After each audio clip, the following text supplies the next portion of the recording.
In 1993, Hillary Clinton arrived in Washington, soon to be a key player in her husband's administration. Bill was making his wife an equal partner.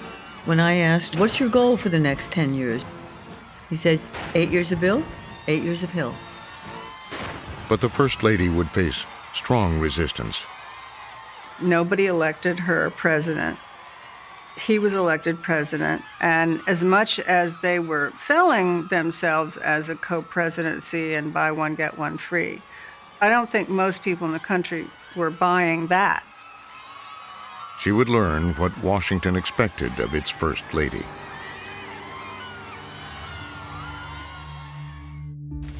A few weeks before the inauguration, Hillary Clinton attended a dinner party. There she met Sally Quinn. She was not coming in as the First Lady who was going to stay home and bake cookies and make teas. She was going to make policy. So there were an awful lot of people who were out of sorts about this. Sally Quinn was a reporter, a socialite, and the wife of the Washington Post's legendary editor, Ben Bradlee. Sally Quinn and Hillary Clinton, they don't hit it off. There is a cultural clash right away, but particularly about how we do things in Washington. Quinn wrote a controversial piece in Newsweek magazine, warning Hillary not to overstep. And it was sort of like, okay, here are some words of warning about Washington and how you run this gamut. Hillary must understand the most important fact of her new life. Hillary Clinton was not elected president.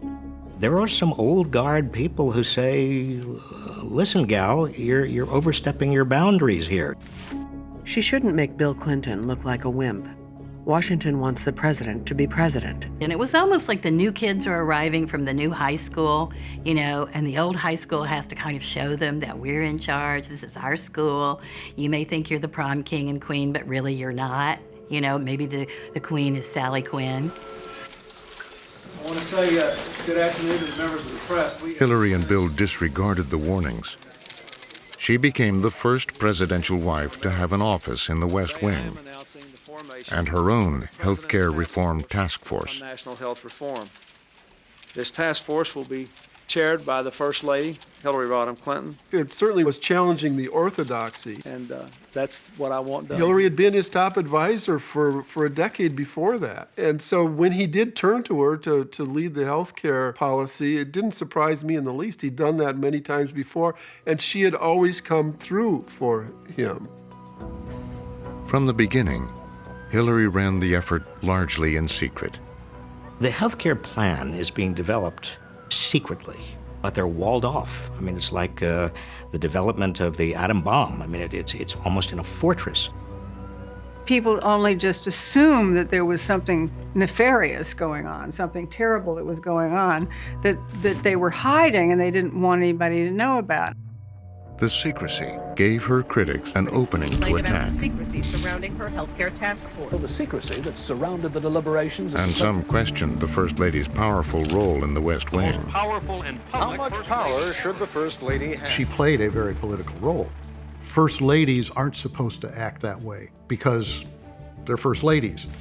And I think that was part of the reaction to it. It was partly the gender thing. Soon, the criticism turned personal. There were allegations of marital strife, an unproven claim she'd thrown a lamp at Bill.